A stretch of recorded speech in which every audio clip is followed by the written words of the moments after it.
السلام عليكم. ازيكم حبايبي، عاملين ايه؟ يا رب كده دايما في خير وسعادة. قبل ما ابدأ معاكم احب اشكر كل حبايبي الجداد اللي شرفوني في القناة. اما بقى بالنسبة للطاجن الحلو اللي قدام حضراتكم ده، قد ايه سهل وبسيط ومكوناته بسيطة جدا، يعني مش هتخطر لك على بال. موجودة عندك، ممكن ترميها، ممكن تستغنى عنها، بتستخدميها في طاجن حلو زي ده وبيطلع معاكي رائع جدا جدا. ان شاء الله تجربوه بالطريقة دي وينور رضاكم. نقطعه حتة كده مع بعض، قد ايه طري كده وجوسي وجميل. تقدميه بقى سخن، تقدميه بارد، بيبقى طعمه رائع جدا. شايفين الجمال؟ بسم الله ما شاء الله. طعم وريحة، اللهم بارك. كان جميل جدا جدا. يلا كده نبتدوا مع بعض. معايا هنا لتر من الحليب المغلي. انا غلياه قبل كده ومبرداه. نزلت عليه بكوبايه الا ربع من السكر، والتحليه دي على حسب راحتك انتي. نزلت كمان هنا بطبق صغير من القشطه. لو ما عندكش قشطه ممكن تستبدليها بربع كوبايه زبده او سمنه.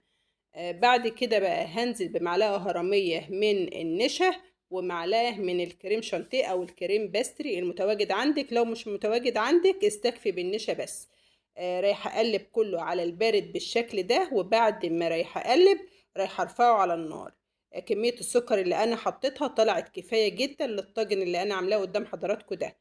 بالنسبة بقى للرقاق، أنا معايا هنا 5 رقاقات أنا مكسراهم بالشكل ده. ممكن الرقاق يكون عندك بقى بواقي رقاق متكسرة كده، استخدميها.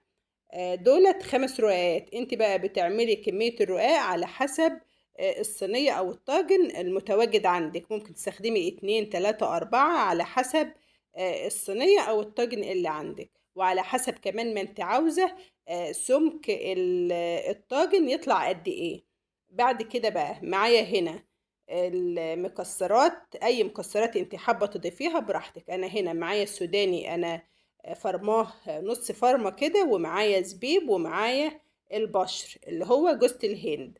هنزل على الرقاق بالشكل اللي قدام حضراتكم ده. فردته كله كده على الرقاق. وبعد كده بقى رايحة اجيب الحلة بتاعتنا، يا دوبك تخلي الحليب يغلي لما يبقى تقيل معاكي بالشكل ده، في بداية ما يكون تقيل. بعد كده بقى هبدأ أنزل بيه على الطاجن بالشكل ده. رايحة أشرب الطاجن كل الكمية اللي قدام حضراتكم دي، واحدة واحدة كده بنفس الطريقة، لحد الرقاق ما يتشرب الكمية كلها بالشوكة كده. وبتعملي فتحات كده في الرقاق علشان الحليب ينزل لحد تحت، والرقاق كله يطلع معاكي طري في منتهى الجمال. طبعا بسيبها كده في حدود 10 دقايق لحد الرقاق كله فوق وتحت ما يتشرب، قبل ما تدخليها الفرن. لو لقيتيه اتشرب الكمية كلها، هاتي مج من مج الشاي ده، امليه حليب دافي وحليه معلقة كده من السكر، وانزلي بيها على الرقاق قبل ما تدخليها الفرن علشان يطلع جوسي وطري معاكي كده وجميل.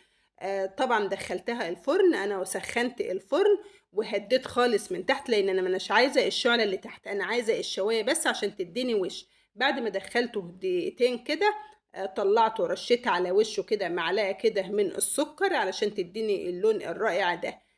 طبعا اخد في الفرن في حدود كده 10 دقايق، او على حسب بقى درجه حراره فرنك بيطلع معاكي بالجمال ده. بتخرجيه كده من الفرن، بتسيبيه بقى في حدود 5 دقايق كده لحد ما يهدى، وبتبدأي بقى تقطعيه وتقدميه بألف هنا.